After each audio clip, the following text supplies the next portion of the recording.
Assalamu alaikum and welcome to this live fireside chat. Our keynote speaker is ranked among the world's who's of tech founders, investors, and entrepreneurs. He has achieved 5 unicorn exits to date and is most known in Silicon Valley as the man who named Zoom and the advisor to its founder. He is currently the founding managing partner at Maven Ventures, a leading seed stage venture firm for emerging consumer software and autonomous technology startups with over $100 million of assets under management. Please welcome Mr. Jim Scheinman. Thank you. I'm so delighted to be here. Sorry I couldn't be there in live in presence, but I'm delighted to be able to do this over Zoom. Jim, behind every entrepreneur is a unique story of how they got inspired to go down the road. What's yours? Yeah, I guess I was very lucky to have entrepreneurship in my blood from very early. My father was a entrepreneur, and so I kind of saw that, and he encouraged us to start companies when we were even in high school. And my brother and I opened up a baseball card shop, selling those trading cards for athletes here in the United States. And that was great, just going out and doing stuff, and then after college, I was thinking about either becoming a doctor or opening up a baseball card shop with my brother. And so I ended up opening a baseball card shop with my brother. And then we turned that into 4 stores and a really successful business. And then luckily I pivoted over to the internet right when it started happening out here in Silicon Valley, and never looked back. So, you chart your own path. And I would say that it's an advantage to go early in your career, to try and do this early. Because, as you get older and you get married and have family and responsibilities and mortgages and things, it's harder to take big risks that entrepreneurs need to do. So that's a bit of my story. I'm happy to share a little bit more as we get into some of the other questions.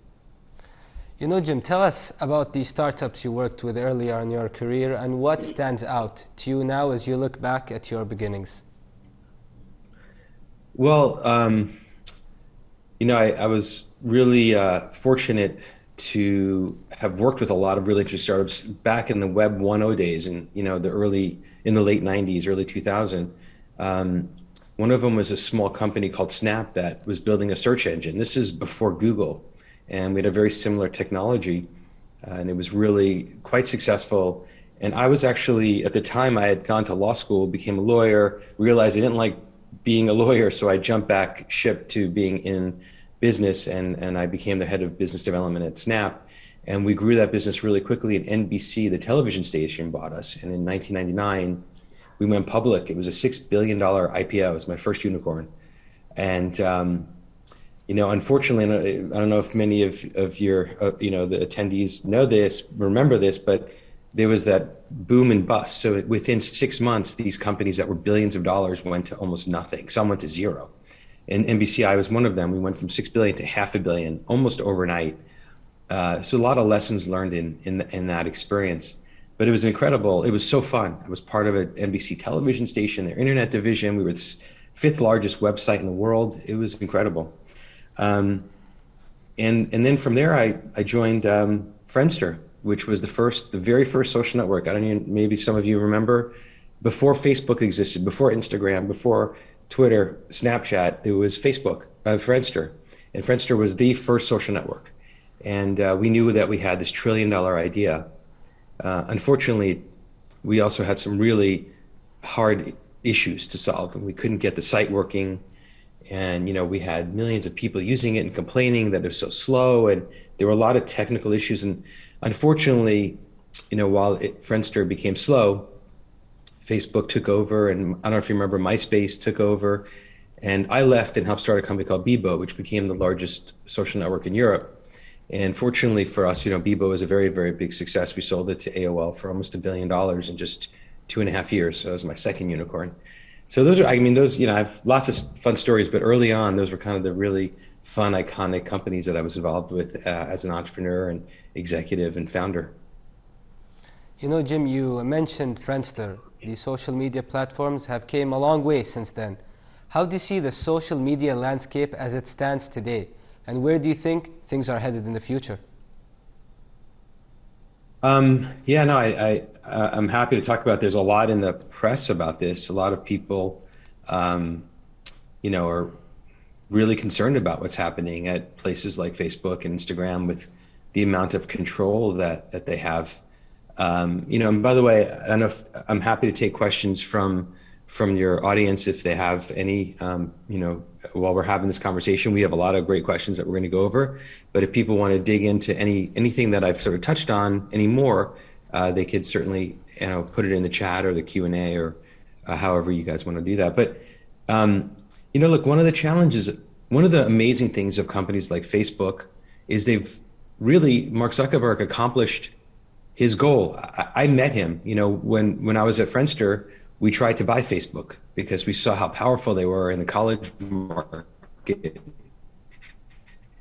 And we thought, here's some young, smart developers. It'd be great to get them into this company in Friendster and help us control, build this business. And so when I met with Mark Zuckerberg, he basically laughed. It was like, I would never let Friendster buy Facebook. I'm going to put you guys out of business. He was like 18-year-old dropout from college, pretty confident and cocky, and he was right.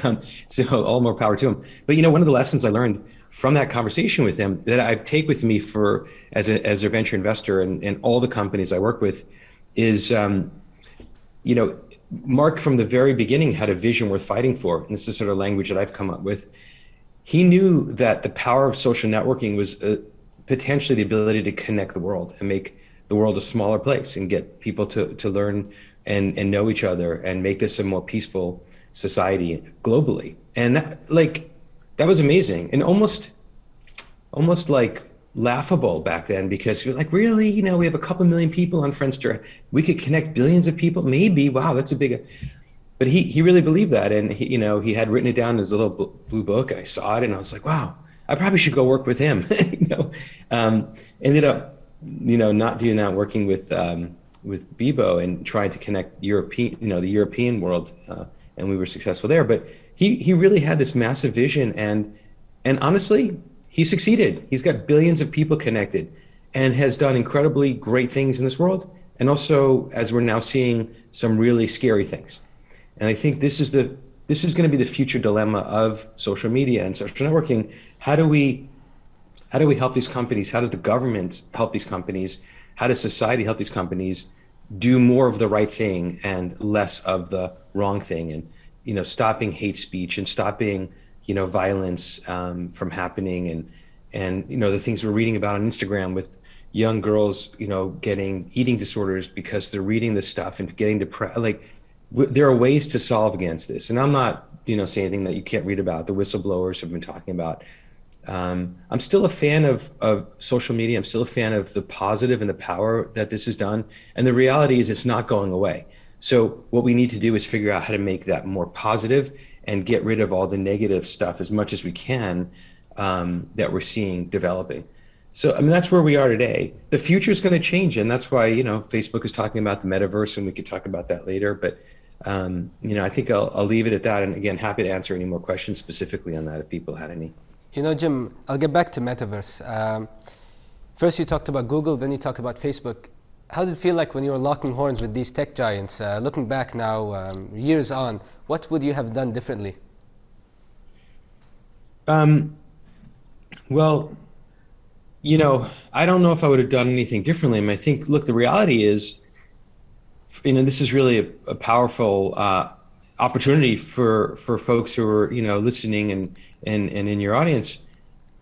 Think about what the future is going to bring.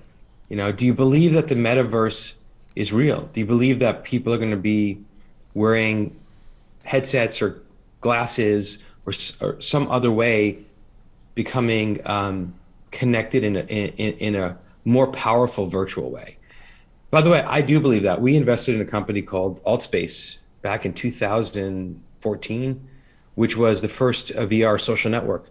Because once I saw VR, I thought, oh, everyone's going to laugh that, we used to think that scrolling on these devices in 2D and looking at pictures and texting each other was social networking, when the reality is we're all going to be in a virtual setting, and it's going to feel like we're literally talking to each other. These kinds of events, I don't think it's going to be next year, but in the next 5 to 10 years, these kind of events, we're all going to be having some kind of device, maybe glasses like I'm wearing, maybe a small VR headset, and I'll be up on stage, and it'll be as if you're there in whatever, the front row, the fifth row, the 10th row, seeing me live. And I can actually see you and the whole audience, and people can raise their hand and ask questions. And I mean, that is absolutely going to happen. And that's part of the sort of metaverse future, I think. But I definitely agree. The metaverse future, the way I see it's kind of scary, Jim. Me putting on headsets, eye sets with someone next to me, and we're virtually looking at the same virtual meeting of some sort. But how will that turn out? Will people stop eventually going to live events and start just attending these virtual events? Just like I think with Zoom, I think there are going to be a lot fewer business people traveling to do meetings when you could do it so much more efficiently. I think there are going to be fewer speakers traveling to live events when you could do it efficiently like this in Zoom. But that doesn't mean it's never going to happen. I mean, it's just going to be fewer live meetings. I think live meetings are really powerful and very important. And I think there'll always be live events because there's nothing like that connection of live. There'll be like this, I think, a range of events. So for example, the least powerful will be, I'm going to be there and I'll text Q&A. And you can't even see me. Okay.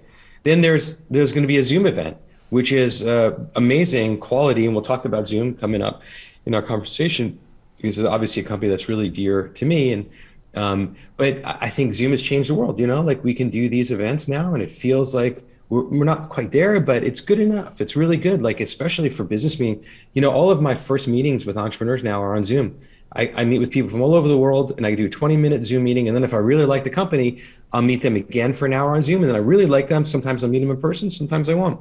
And the next layer after Zoom will be VR and AR. It'll be another more immersive experience. And then the ultimate experience will be live.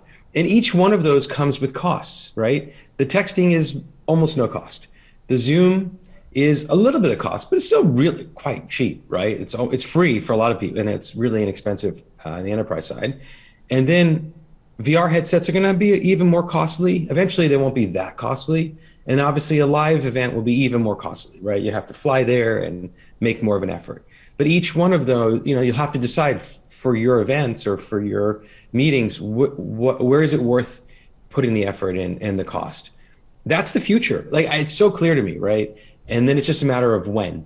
And if you're an entrepreneur, you should think about, if that really is going to be the future, what kind of startup can I build that will play into that future, and make that a more efficient, more effective society, and that will be a successful business. Yeah, we'll get to Zoom in a minute, but we want to go back to one of the things you actually worked on as well, and it's Tango. Tango was one of the startups you worked on that received a $1 billion valuation. How do you plan your next move once this unicorn was in the bag? How did you look to the future, Jim? Well, Tango was an interesting story. This was really the way that got me into video conferencing and video technology. When Apple and Steve Jobs came out with the iPhone, it just became clear to me that we were going to be able to finally communicate in an HD quality way with video easily to each other. And this is before they announced FaceTime. So I was at the Apple event where he announced this new device. The iPhone is going to be amazing. And we're going to open up an app store. I was like, oh, that's great. Because I knew how to build consumer apps on top of platforms. I already did that in the Web 1.0 days on the internet. Now I was going to do it on these phone devices. And the first one that came to mind was there's going to be some kind of video conferencing app that's going to be massively successful. So we found a team, amazing team who started Tango, and it actually wasn't called Tango at the time.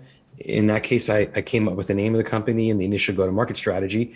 And over time, in the first couple of years, we had hundreds of millions of people using Tango, and Alibaba invested at $1 billion valuation, which was amazing. I thought Tango was going to be my massive, massive exit. Finally, I've had success. But the $6 billion company went down to $500 million, and Bebo was a great success, but it wasn't quite. It was almost $1 billion. So I thought Tango was going to be the $100 billion company.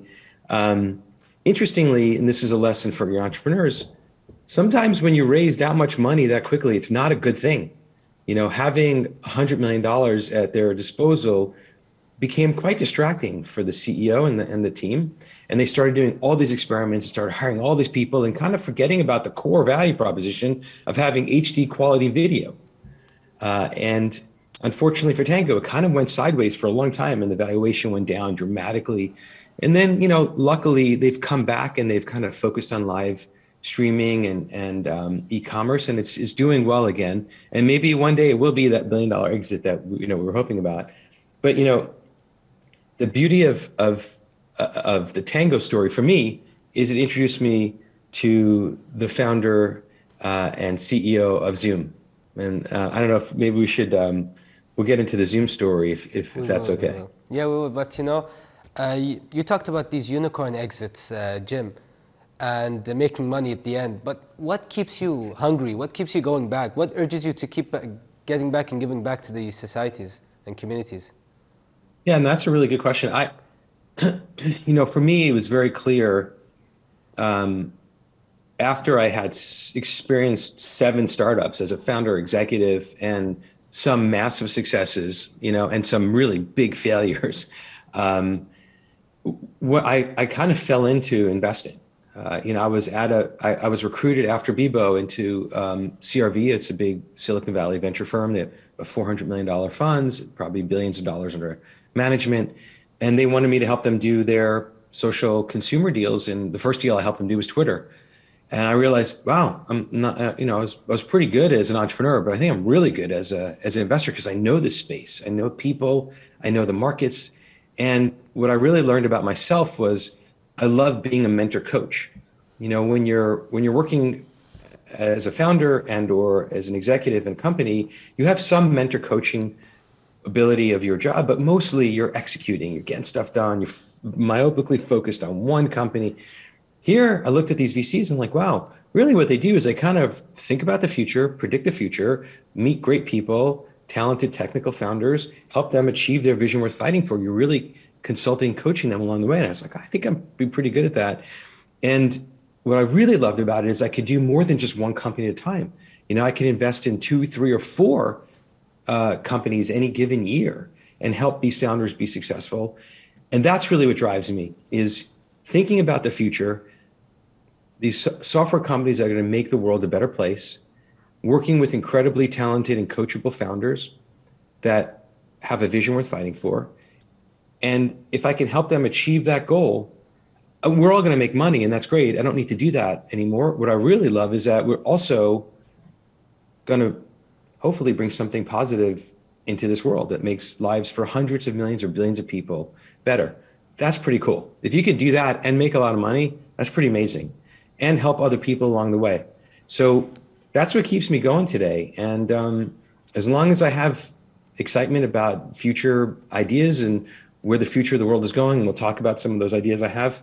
And as long as I meet great entrepreneurs who want to help, bring those products to the world and do whatever they need to do and work 24/7 to accomplish those goals, I'll help them by mentoring, coaching them, sharing my experience of, what I've seen and what's been successful, and try to help them avoid all the failures that I've seen.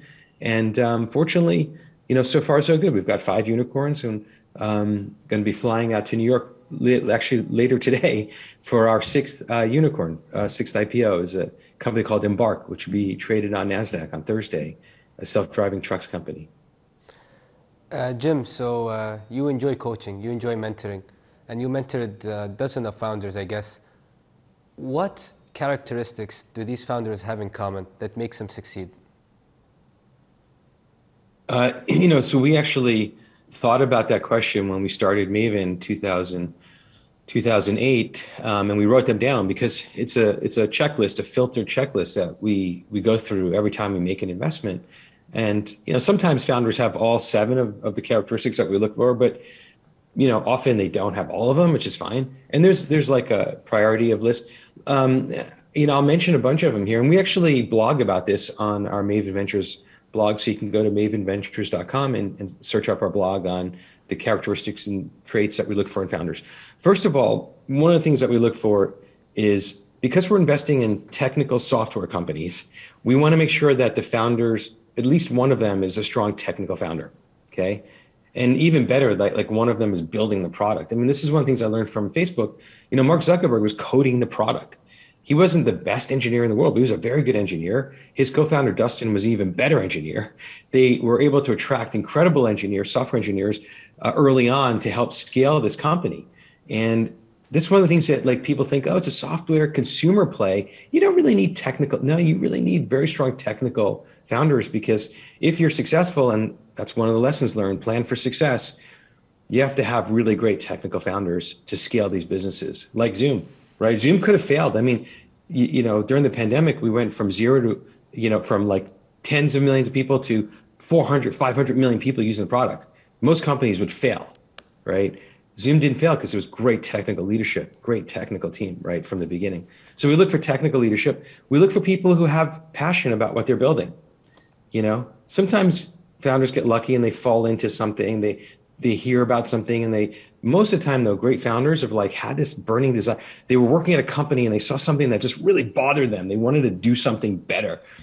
Zoom is a great example. Eric was at WebEx, founding engineer at WebEx, and helped build the product, and he hated it. It was a horrible product. He was embarrassed by it. He wanted to do a better job of video conferencing for the enterprise. And so like that's a burning passion. He was not going to give up until he succeeded, right? We love seeing that burning passion. He also had the ability to be successful because of his background. Like what has this founder done that gives him an unfair advantage to be successful, right? And those are some of the key things that we look for. And then we also, for us, it's really important, are they coachable? By the way, not every great founder is coachable. I would imagine, I don't know Elon Musk, and I'm not picking on him, but like great leaders often aren't very coachable, right? And maybe he doesn't need it, but it wouldn't necessarily be a good fit for someone who's not coachable to work with someone like us at Maven, who we like to coach these teams and help them succeed, right? So, there'll be great founders that we probably won't invest in because they're just not a good fit for us, and that's okay. For us, we have certain criteria that we look for. Someone who's really persistent. I mean, when you're an entrepreneur, you're going to have a lot of no's and a lot of roadblocks and a lot of issues in your way. And you need someone who's persistent, who's going to scale these walls and knock down barriers and just not, do everything they can to make their company successful. Doesn't always happen, but you need that kind of character, right? And there are a few more that you can look at, but that gives you a flavor of like how we think about founders. The other thing that's really important for us is, ideally we like to know the founder. If we had known that was a lot of our great founders, we've already worked with once or twice, right? So we'll invest in 2 companies, 3 companies with them. Our founders will come back to us, hopefully because they think, we've done a great job and we love working with them, and we'll, do another. And that helps. If we don't know them, we'd like to know some people in common. It gives us a lot of trust off the bat. Remember, we're investing really early. We're like first check in, $1 million check with 2 people and an idea, or, small team. The other thing I would mention is that we've seen most successful companies have 2 co-founders, right? Not 3, not 4, not a single founder. Now, there are examples. Eric Yuan was essentially a single founder. He had really great early team around him, but he had the technical ability and the background and the experience to make that work. Most young founders, we love to see 2 co-founders that know each other and like each other, and that maybe have a balance of skills, like one's more business-minded, one's more technical, right? One is designing and product, one is technical and doing, fundraising. Something like that has been really effective. The reason is, when you're doing these startups, it's the hardest thing you're going to do in your life. And when things are really down and bad, it's good to have your co-founder there to kind of prop you up. And when things are going amazing, right? Like this stuff is valleys, ups and downs. When things are going amazing, you're on top of the world, there's someone to keep you grounded, And we do a lot of that too as VCs and mentor coaches, but having a co-founder living it 24/7 with you is really powerful. So hopefully that gives you a flavor of the success that we see in founders. Actually, it does, Jim. And when you talked about, what goes through my mind is you talked about mortgages, you talked about having a family, wife and kids. You know how it is. In the same time, you're talking about the hunger that these people have. What goes in the back of your head when you tell yourself, you know what, I might fail? How do you keep on going? Yeah, I think that every entrepreneur, founder needs to tell themselves, I'm going to fail. And that's okay. By the way, let me just say, like, there used to be this, almost worship of failure in Silicon Valley. Like, people wearing a badge of honor. I failed and I'm like lost all of the VC money, but I'm going to get back up and like, good for me. Like, no, I don't like losing. No great founder likes to lose or fail. But the reality is, if you're going to do this, you're going to fail, right? And it's what happens after you fail. Sometimes it's catastrophic failure. You made a really bad decision, or frankly, what happens is just bad luck. The market didn't materialize as quickly as you thought. Two new competitors came up with a better idea. They got more funding, and now you're kind of in third place. Like, there's just stuff that you can't always control. And so the question is, what happens after the failure? And most of these failures are not catastrophic. They're setbacks, and they're really painful.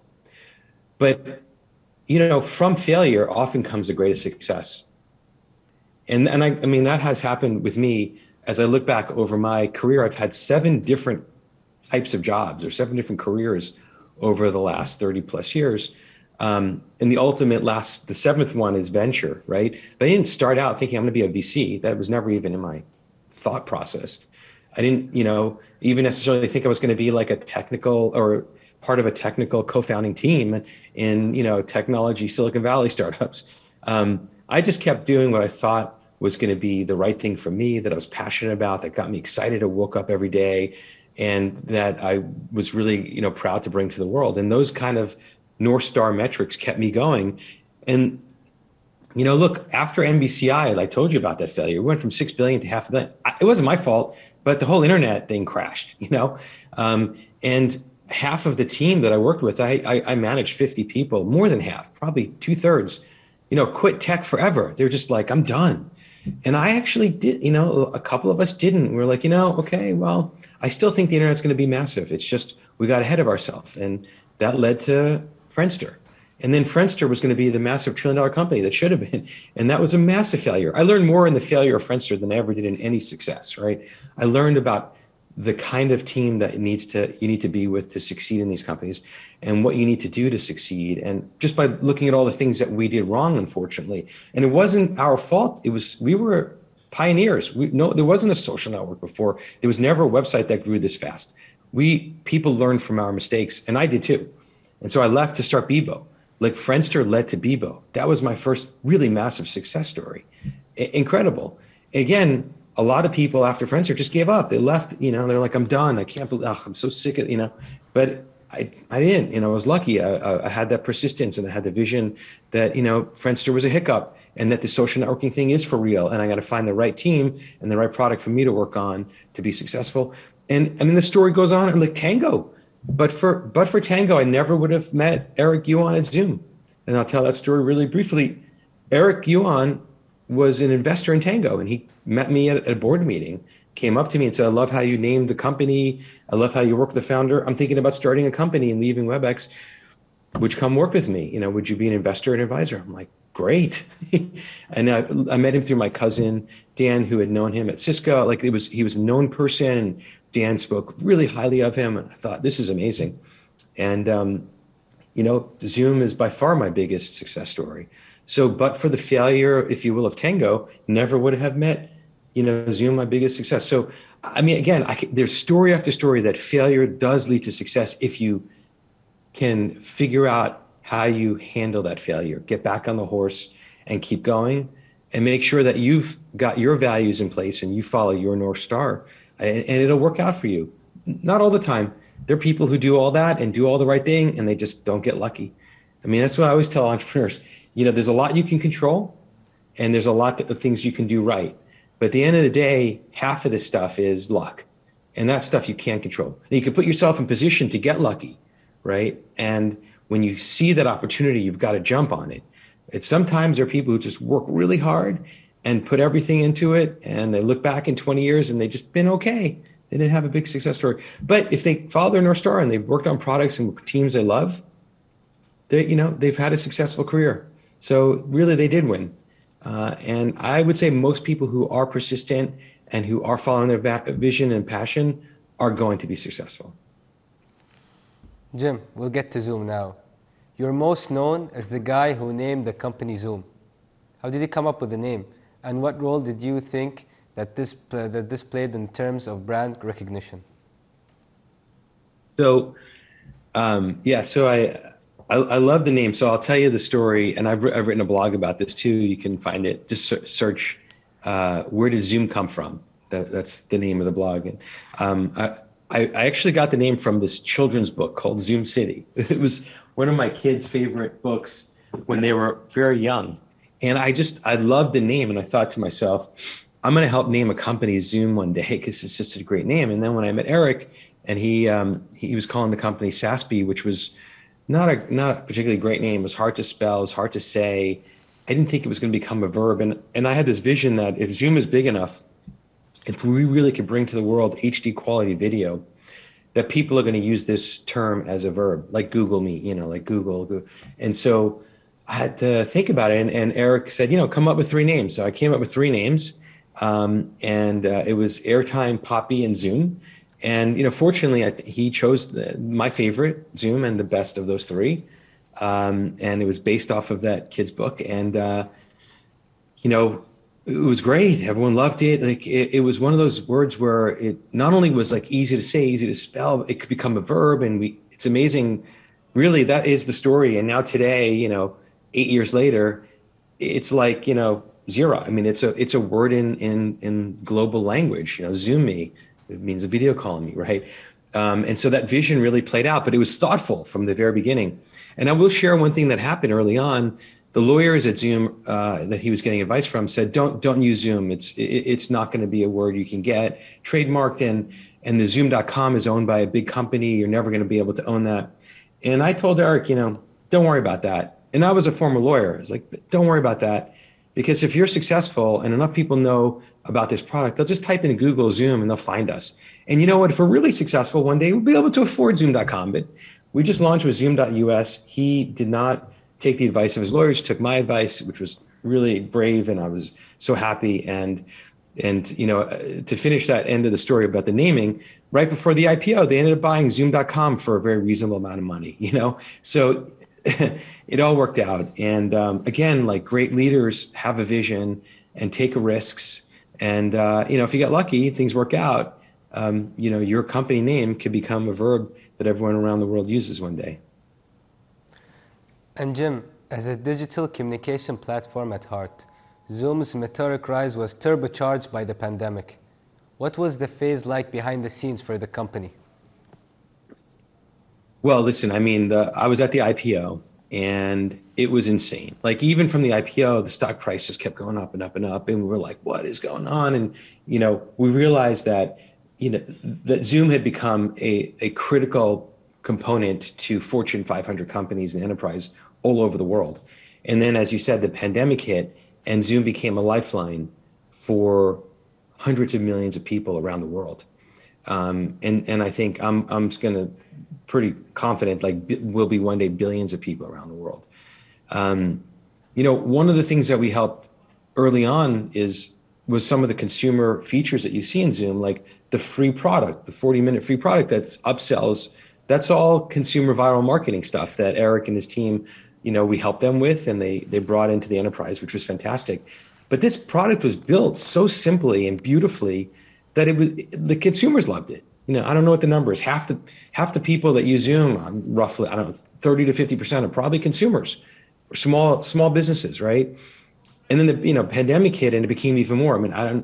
I used it to stay in touch with my family, and we did a family happy hour every Friday. It was still going on. We've connected family members from around the world, thanks to Zoom. And it is a crazy story. We're actually all meeting in Las Vegas. We're having a Scheinman family reunion from people from all over the world coming in, hundreds of people, all thanks to Zoom. We reconnected and met new cousins and distant relatives that we had not even known about, which is incredible. And I'm sure I'm not the only that's happened to thousands and thousands of people.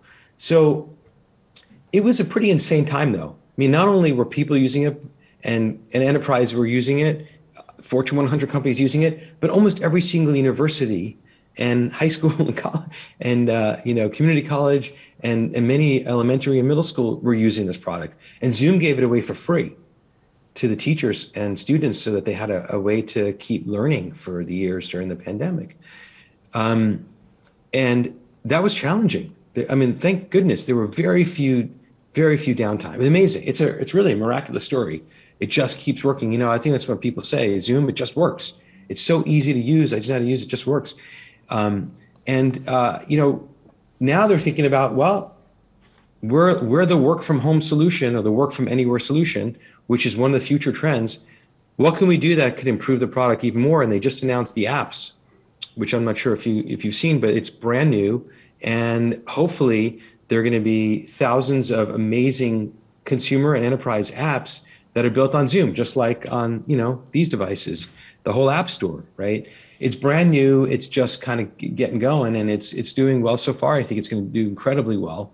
And we've actually invested in a bunch of companies that are building Zoom apps for the consumer, because we think that, this product can be improved even more so with specific apps, dedicated to making the consumer experience more fun, more engaging, or just better overall. Jim, you talked about giving the Zoom platform to teachers, students, etc. How important is it to give back to the community, to give back to the people who are working really hard, like the teachers? Yeah, I think it's really important. And one of the things that we do with all of our companies is help them from the beginning set the values and culture of their company. And something I would challenge all of your entrepreneurs to think about, to be able to write down in a sentence, what is your vision statement? What's your mission for the business? And then maybe it's 3 or 4 values, like what's driving you, And for some people, it's, hard work, integrity, giving back to the community, like those are the core values of your business. And for Eric Yuan and the Zoom early team, from the very beginning, has always been about a company and culture of happiness and giving back. And, he's such a unique, unusual public company CEO. If you ever listen to his, and I say that in an endearing and amazing way for him, you listen to his analyst talks. He'll literally say, this quarter we've got 5 new big clients. One of them is Walmart. I love you, Walmart. I love you. Whatever we can do to keep you happy, I will do. Very few CEOs in a public company, or CEOs period, at all talk like that. He really means that. He really loves his customers. He wants them to be happy. He wants his employees to be happy. He's even said, and I've heard him, and he still says it today with now probably 10,000 employees, if you're not feeling happy today, don't come to work today. Stay home, because it's going to impact everyone around you. It's going to impact the customers. Get back in a better place, come back to work. And he really means that, And if you're not happy at Zoom, don't be here. It's okay. It's not for everyone. It's a great place to work. I mean, they're like top 1 or 2 Glassdoor places to work because people are really happy there because of that kind of culture, right? And I think a part of that is giving back. They have a massive Zoom Cares component. They gave a bunch of stock into that. They give away money and support to local community, and then they give Zoom free to places like schools and teachers, right? And that makes you proud to work at a place like Zoom, right? It makes you happier to be there. And I think that's really, really important. It's almost table stakes. It's almost something that you have to do as an entrepreneur these days, is to think about how you're integrated into giving back into the community. And that can be done in many, many ways, right? But it's got to be part of the core culture. Jim, how much do these big tech companies really listen to their customer base rather than their advisors to take decisions on how to grow in the future? I think the best ones do both. I think you have to listen to your customers, of course, and that's going to drive your growth, and that's going to drive, early on, we always say, like, find a couple of customers that love you, or your consumer company, find that the first 1,000 customers that love what you're doing and really figure that out. Don't try to reach everyone right now. Let's get them really engaged and learn what we're doing that's solving a big problem for them, and I think you're going to learn a lot from your customers. Now, your customers might ask for stuff that's not always right. Like, there's always that balance. I mean, you want to listen to customers, but prioritizing, maybe you get experts and advisors like us at Maven who've seen this play out year after year, company after company, helping build $1 billion companies from nothing, is, the customers are right, but maybe we should do this feature first because that one's going to actually cost a lot more. It's a lot riskier. Even that's what the one they're asking for first, like there's always a balance of both. And I think the best CEOs and founders kind of figure out how to balance that. There are famous stories of like Mark Zuckerberg getting feedback, early on and even today where he's like, thank you, but I'm not going to do that. Or, the big feature that he launched early on, I remember, this is when I was at Bebo, so I was very into like the details. They launched the news feed, right, which was a new idea. And his customers were like, I hate it. I don't ever. Became the biggest feature for Facebook and put him on the map, right? And again, if he listened to his customers because they didn't like it because it was different versus trusting his own gut, who knows what would happen to Facebook? So there's that balance between trusting your gut and knowing your own vision and listening to your customers always. Jim, while explosive growth is a startup ultimate boon, it tends to bring its fair share of challenges. How did Zoom handle the pandemic's huge surge in users, and what were the key lessons learned? Look, we discussed this a bit. I think that, they stuck to their core. They simplified it. They didn't overcomplicate things. They made sure the product worked. It just worked. It was easy to use, and they had no downtime. And as long as they stuck to that HD quality, high definition quality video that just worked and that let people do what they wanted to do efficiently and for a really good price, either free or for a little bit of money, that was going to be a successful business. And they made sure it kept scaling. Look, they had some issues. There was some Zoom bombing stuff that had to be figured out. There's some security issues that, again, they were built for the enterprise. Those things didn't exist. And then all of a sudden, all these consumers came in and were using it. They had to build these features. And guess what? Eric Yuan said, mea culpa, I'm going to focus on this. 30 days feature freeze. We're going to work on security. And boom, he took care of those problems. That's a great leader, right? I mean, I don't know if you remember early on, there were like every day there was another story of Zoom bombing and this disaster happened. And then all of a sudden that went away, right? Because he focused on it and he took care of the problem, right? So I think that's what great leaders do. I mean, it's, when you have a product that was built for something and then it started used for something else in different use cases, you got to pivot, you got to figure that out and focus on what's important. And in that case, it was security and making sure that the company scaled the product and it just kept working. And I make it sound simple, but believe me, the engineers working 24/7 behind the scenes for the last 2 years, it was incredibly hard work. And they're extremely talented. And I think, they get all the credit. Jim, if I could look to the future, just a couple of years in the future, and now I look at my own organization, Qatar Development Bank. We're going through a digital transformation. How important is it for huge organizations or even SMEs go through a digital transformation? Is it a catch-up game, or is it somewhere there that they'll have to reach in the final days? Yeah, listen, I mean, and I think, and this ties into maybe the last question that you were going to ask, and I'll kind of sum it up with, look, I think there's, with the rapid pace of change and with technology, there's always going to be new platforms that create massive opportunity and game-changing opportunities, where companies like Facebook and Google and Apple and Microsoft might not be around anymore, or they may not be number one. By the way, this is the struggle we're seeing is, Facebook sees that. They've been really clever. They saw Instagram, big threat, buy them. WhatsApp, big threat, buy them. VR, that's the future of social networking.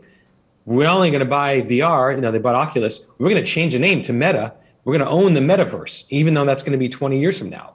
Zuck sees that. He's lived in an environment where companies like Facebook get disrupted because new platforms come around.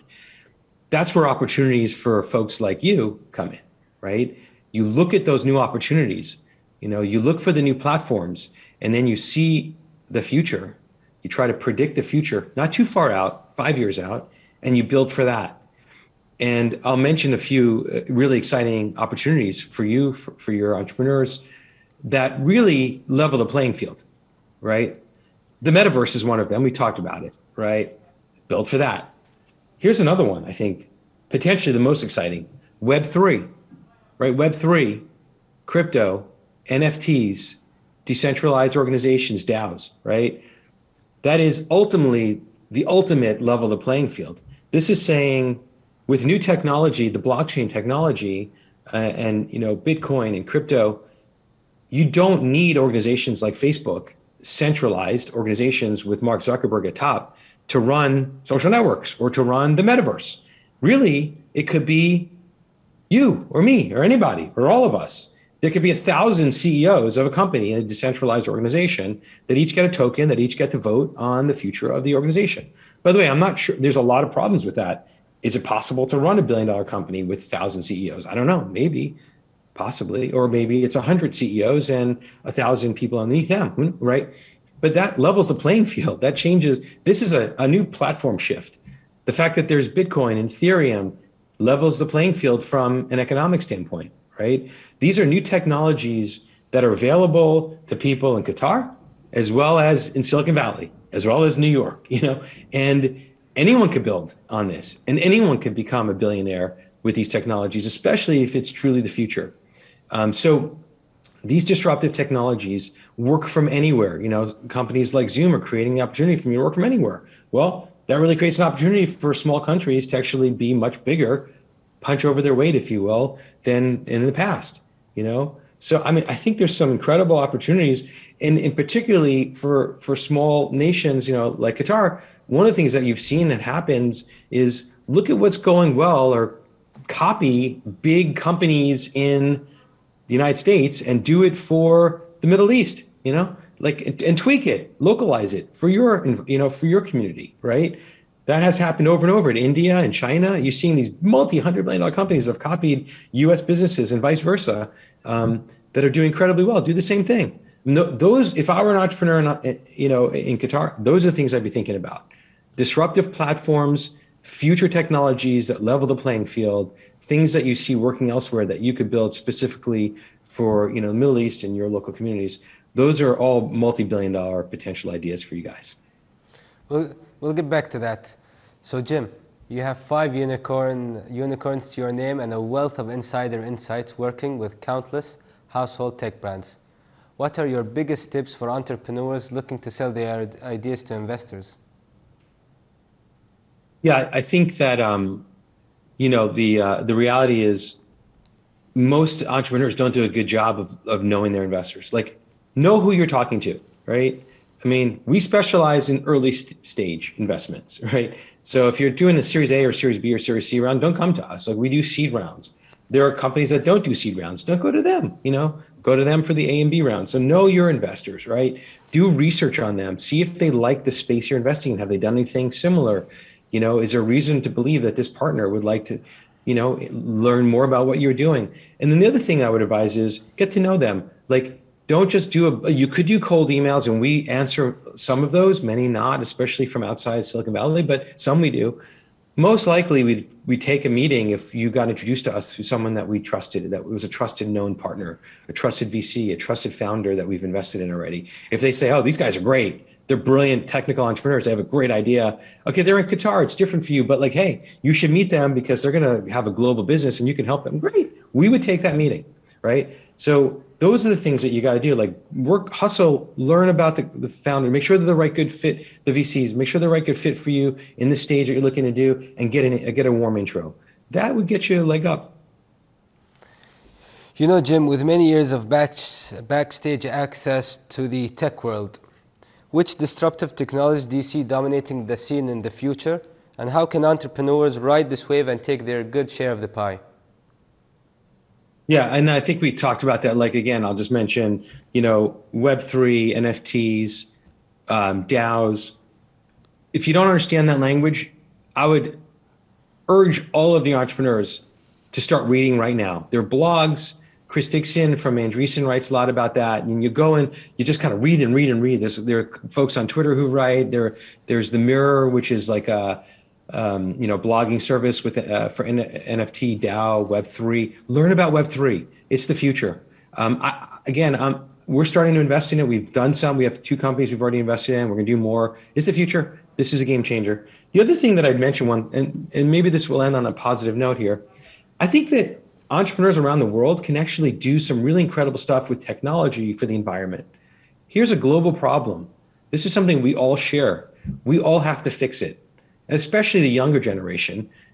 It's meaningful to I'd say my generation really is responsible to having to fix it. But especially for the younger generation, this is the world you're going to be living in. So think about how you could build a software company that can actually make the world a better place from an environmental standpoint and make a lot of money. Boy, that would be a win-win. That's a vision worth fighting for. That would be something you'd be proud of, and you'd be doing something good in this world and making a lot of money and helping billions of people. So like those are the kinds of ideas I think you guys should just grab onto and see what you can do and try your best and work hard. And if you get lucky, who knows, maybe you'll have your own unicorn of your own. And of course, as we promised the audience at this fireside chat to ask us a couple of questions, we have a first one here. And they're asking, what is your advice for people that have just started out in entrepreneurship? My advice is to read a lot. There's some great books on entrepreneurship. Peter Thiel's written some, and there's many. Get some advisors. Like if you can find a mentor, make someone a mentor who's already been a successful entrepreneur, and be thoughtful about the kind of investors you want to bring in, people who can help you and not take advantage of you, who've been successful in doing this. Make sure that you're working on something that you're passionate about, that you think you have a reasonable advantage to be successful in, and just keep at it, just keep at it. Jim, you keep on talking about reading a lot. If I can go back to social platforms or blogs, what do you think are top ranked for getting educated through reading? Obviously, we love, follow me on Twitter, follow my partner Sarah and Jay, and you can sign up for our blog. We send out probably a monthly blog. It really depends on what you're trying to read, like Web3 stuff. There's Lee Jin and a couple of other, Chris Dixon and other thought leaders there. I don't think there's like not one catch-all, but I'd say most of your entrepreneurs, this is the kind of thing that they should be like. TechCrunch is probably a daily read. Strictly VC is an important newsletter for people in the VC industry, but also entrepreneurs. You start reading the stuff, you figure out the kind of entrepreneurs and VCs that you like to follow, and you go from there. There isn't anything perfect. There's not like you have to do that. Find out what works for you. And Jim, if we can move on to our next question from the audience, they're asking you, from your expertise in Silicon Valley, where do you think the next big boom will take place? Which industry? Web3. And Web3 and maybe the metaverse, although I think metaverse is going to be further out. But if you don't understand Web3 and NFTs, that's your homework. You got to understand that and figure out how you can build consumer enterprise businesses on the blockchain. And if we can go to our third question, also from the audience, they're asking you, Jim, what made Zoom surpass existing solutions like, for instance, Skype during COVID-19? Yeah, I get that a lot. Look, Skype was pretty, revolutionary for its time. But remember, by the time Zoom came around, Skype was already acquired. They were part of eBay, then Microsoft. The original team was gone. The sort of burning passion was gone. They had built a really, nice base on the desktop, but they were not built for mobile. And Zoom came along, built for mobile first and in the cloud. So we leapfrogged their technology. I don't know if you remember, like in 2008, 2009, 2010, when Zoom started, Skype, if you tried to do it on most mobile devices, or even frankly on the internet without a decent connection, you would put up with like the jittery, it was horrible. It actually didn't really work. It was better than nothing, and it was pretty much free, so people used it. Zoom came along and it was like HD quality. Not just better, but orders of magnitude better and much easier to use. So Zoom won. Well, ladies and gentlemen, I'd like to thank Jim for being here. Jim, it was an absolute pleasure having you and you answering these questions from the audience. I'd like to thank you, and I'd like to also thank the audience for tuning in. Thank you. Assalamu alaikum wa rahmatullahi wa barakatuh.